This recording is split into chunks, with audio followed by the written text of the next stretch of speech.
पडद्याला पाच सगळे शांत बसलेले. एवढ्या दाट झाडांच्या पलीकडून कोणीतरी दोघे बोलत असल्याचा आवाज कानावर पडला. इथपर्यंत साहेब येईल गाडी, इथून मोर गाडी नाही जायची. या 2 दिवसात तुझं काम आवरून घे, साहेब लोक 3-4 दिवसात येतील.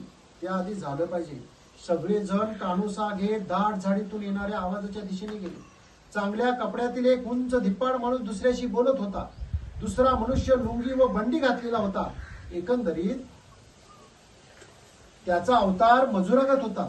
त्याची अंग जाडजूड व काळेकुट्ट होते. कमरेला त्याने कोयता अडकवलेला होता. त्याला बघून शिरूने भुंकायला सुरुवात केली. तसे त्या दोघांनी आपले बोलणे थांबवले. मुलांच्याकडे बघत चढत्या आवाजात चांगले कपडे घातलेला धिप्पाड माणूस म्हणाला, काय रे पोरांनो, इकडे कुठे जंगलात भटकताय? आम्ही निसर्ग निरीक्षणासाठी आलो आहोत, जेबू हळू आवाजात बोलला. बरं बरं, जंगलात फार भटकू नका. त्या गड्याच्या पायथ्याला खूप दाट जंगल आहे, तिकडे फिरकू नका. रानटी जनावर आहेत तिथं. आम्ही तिकडेच निघालो होतो, बारकू बोलला. तुम्हाला मी नीटपणे सांगतोय ते कळत नाही का? फॉरेस्टच्या साहेब लोकांना जर कळलं तर ते तुम्हाला झाडाला डांबून ठेवतील. गेल्या महिन्यात तुमच्याप्रमाणेच कॉलेजची पोरं आली होती इथे जंगल भटकंतीला. थंडीचे दिवस म्हणून त्यांनी शेकोटी पेटवली आणि नीट विजवली नाही. ते गेले निघून.